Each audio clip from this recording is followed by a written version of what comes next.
under the boughs where the shadow. Hey cuties, this is Tulsi. Welcome back to my channel. As I mentioned before, మేము Thailand వెళ్తున్నామని చెప్పేసి దానికోసమే అనమాట packing అంతా ఎలా చేసుకున్నాను, ఏమేమి పెట్టుకున్నామో అని నేను ప్రీవియస్ వీడియోలో మాట్లాడాను. సో ఇక్కడ మాకు సెండ్ ఆఫ్ చేయడానికి జీవన్ వాళ్ళ మామ్ అండ్ డాడ్ వాళ్ళ బ్రదర్ కూడా వచ్చారనమాట. సో యాక్చువల్లీ మాకైతే 12:30 పిఎంకి ఉందన్నమాట ఫ్లైట్. మేము రెడీ అయ్యి వెళ్ళే వరకు 8:30 AM అనమాట అక్కడ రీచ్ అయ్యే వరకు. బట్ అంత ఎర్లీగా వెళ్ళాల్సిన అవసరం కూడా లేదు. మేము ఆల్రెడీ చెక్ ఇన్ చేసామన్నమాట. నైటే చేసుకున్నాం వెబ్ చెక్ ఇన్స్.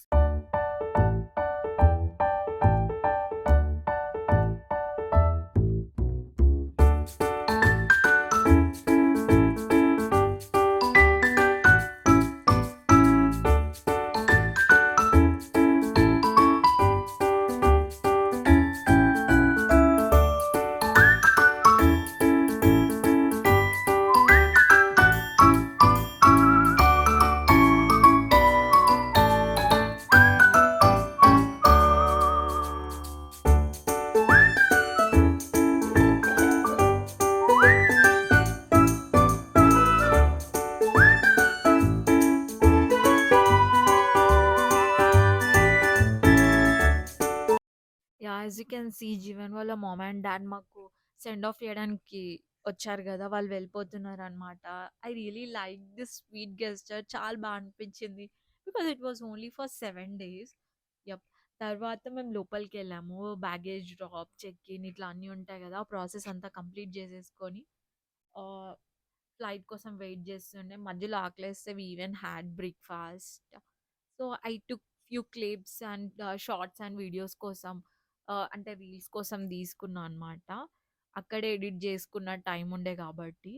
ఆహ్, చాలా ట్రెండింగ్ ఉండే కదా! బ్యాంగ్ బ్యాంగ్ బ్యాంకాక్ దాంది. ఇంకా వేరే like we are going on our first international trip అని చెప్పేసి ఇంకొక క్లిప్ తీసుకున్నా.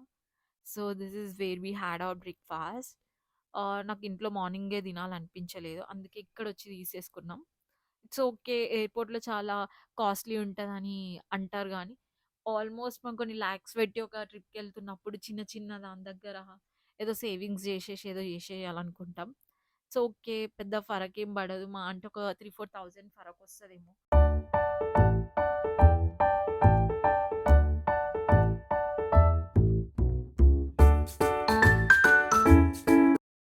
సో, ఫైనల్‌గా మా ఫ్లైట్ టేక్ ఆఫ్ అవ్వడానికి రెడీగా ఉండే. ఇంకా మేము బ్రేక్‌ఫాస్ట్ చేసుకుంటూనే కూర్చున్నాం. అందరు వెళ్ళిన తర్వాత వెళ్దామని డిసైడ్ అయినాం. బికాజ్ ముందే ఎళ్లి కూర్చొని ఏం చేసేది లేదు కాబట్టి. సో, చాలా టైం కూడా సేవ్ అయినట్టు అనిపిస్తది. అందరూ వస్తుంటే వాళ్ళని చూడాలని నాకు అనిపించదు. So, finally we reached Bangkok అనమాట. అక్కడ దిగిన వెంటనే మనం నోటీస్ చేసేవేందంటే, వాళ్ళకి మనకి టైమ్ గ్యాప్ ఉంటది. 1 ½ అవర్. ఇది నాకు ముందు తెలీదు. ఎక్కడ చూడలేదు కూడా. మనకి అన్ని రీల్స్‌లో, షార్ట్స్‌లో పెద్ద చెప్తారు గానీ, ఈ గ్యాప్ ఉంటదని ఎక్కడ మెన్షన్ చేసినట్టు నేను చూడలేదు. సో, మన టైం అంటే సిమ్ కార్డ్ చేంజ్ చేస్తాం గదా! మేమక్కడ లోకల్ థాయ్ పీపుల్ ఉంటే వాళ్ళని అడిగి మాన్యువల్ సిమ్మే తీసుకున్నాం. నా దాంట్లో ఈ సిమ్ అవైలబిలిటీ ఉన్న జీవన్ వద్దని చెప్పారు. He wants to go with manual SIM. So, unlimited GB గూడా వచ్చిండే. బట్ మనకు అన్‌లిమిటెడ్ జీబీ లేకపోయినా ఏం అవ్వదు. బికాజ్ ఎక్కడికెళ్ళినా లైక్ హోటల్స్, ఏ ప్లేస్‌కెళ్ళినా గూడా you will have wifi connection. So, ఫైనల్‌గా మా క్యాబ్ రావడానికి మేము చాలా సేపు వెయిట్ జేయాల్సొచ్చింది. మేబీ ఒక 20-30 మినిట్స్ వెయిట్ చేశామేమో. అప్పుడు మా కారొచ్చిందనమాట. అసలు బ్యాంకాక్ ఎయిర్‌పోర్ట్ చాలా చాలా పెద్దగా ఉందండి అసలు. అండ్ చాలా బావుంది గూడా. When compare to Hyderabad or నేను లోకల్ అంటే డొమెస్టిక్ ఎయిర్‌పోర్ట్స్‌లో ట్రావెల్ చేసినప్పుడు గూడా అన్నిటికన్నా పెద్దది బ్యాంకాకే అనిపించింది. ఆల్మోస్ట్ నేను 4 ఫ్లైట్స్ ట్రావెల్ చేసినామనమాట. దాంట్లో this was huge and beautiful అనిపించింది. బ్యాంకాక్ సిటీ ట్రాఫిక్ మాత్రం అబ్బా! అసలు ఈవినింగ్ 5-7 ఘోరంగుంటదండి అసలు ట్రాఫిక్. ఈ విషయం గూడా నాకు తెలీదు. ఏదో ఉత్సాహంతో ఎళ్ళిపోయాం గానీ, ఆల్మోస్ట్ హాఫ్ అన్ అవర్‌లో ఎళ్ళాల్సిన డిస్టెన్స్ 1 ½ అవర్ అయిందనమాట. యాస్ యూ కెన్ సీ ఇక్కడ సన్‌సెట్ అయితుంది. సో, హాఫ్ అన్ అవర్‌లో ఎళ్ళిపోయినా గూడా అంత ఫాస్ట్‌గా సన్‌సెట్ అవ్వదు గదా అని మేమనుకున్నాం. But it literally took us 1 ½ hour to 2 hours ఏమో మేము ట్రాఫిక్‌లోనే. అంటే ప్రతి చోట ఒక 10, 15 మినిట్స్ కొంచెం ముందలకెళ్ళంగానే మళ్ళీ ఒక 15 మినిట్స్ అలా టైమ్ అంతా వేస్ట్ అయిపోయిండే. But that's okay. మనమేం డే మొత్తం ఎంజాయ్ జేయం గదా! సో, మేము వెళ్లి ఫ్రెష్ అప్ అయ్యి స్కై మారథాన్ అని ఉంటదక్కడ. మహానకన్ స్కై వాక్ అని. అక్కడికెళ్ళాము. చాలా అనిపించిండే ప్లేస్ మాత్రం. నేనెక్కువ రికార్డ్ జేయలేదనమాట. ఏదైనా మినిమల్‌గా రికార్డ్ జేసేసుకున్నాను. బికాజ్ ఫస్ట్ ప్లేస్‌ని ఎంజాయ్ జేయడానికి ప్రిఫరెన్స్ ఇచ్చాను. రికార్డ్ జేసుకుంటా గూర్చుంటే మనం ఎప్పుడు ఎంజాయ్ జేస్తాం.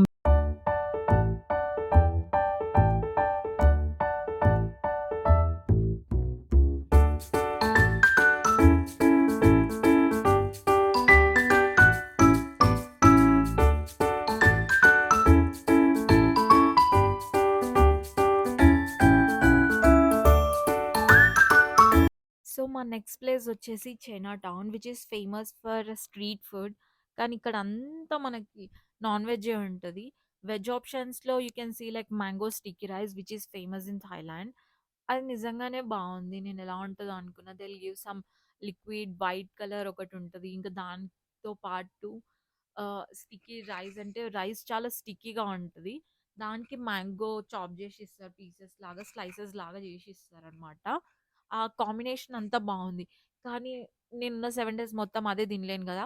సో, మోస్ట్‌లీ మాకు బ్రేక్‌ఫాస్ట్ ఉంటుండే. సో, ఆఫ్టర్‌నూన్ అయితే I used to go with మాకు ఆల్రెడీ లంచ్ ప్రొవైడ్ జేశారు. మాకున్న 7 డేస్‌లో 2 డేసే లంచ్ ప్రొవైడ్ జేసిండే. మిగతా డేస్ అంతా మేమే తీసుకోవాలి.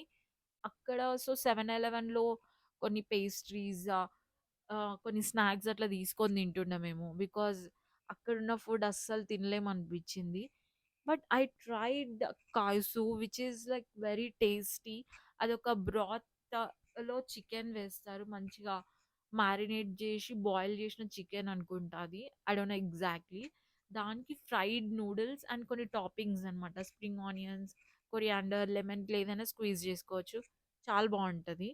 సో, చైనా టౌన్ నుంచి మేము రిటర్న్ వెళ్ళేటప్పుడు వి టుక్ టుక్.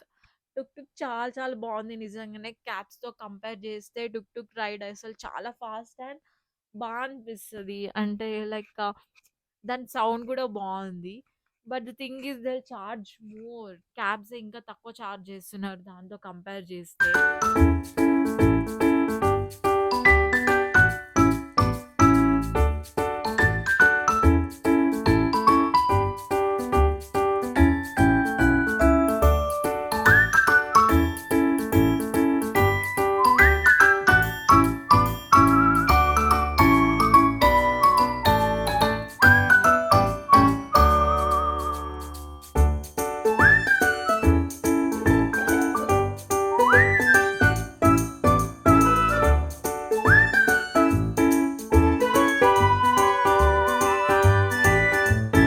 So finally we reached our room. So fresh up అయి పడుకుందాం అనుకుంటున్నాం. యప్. If you like this video do subscribe and like, share with your friends.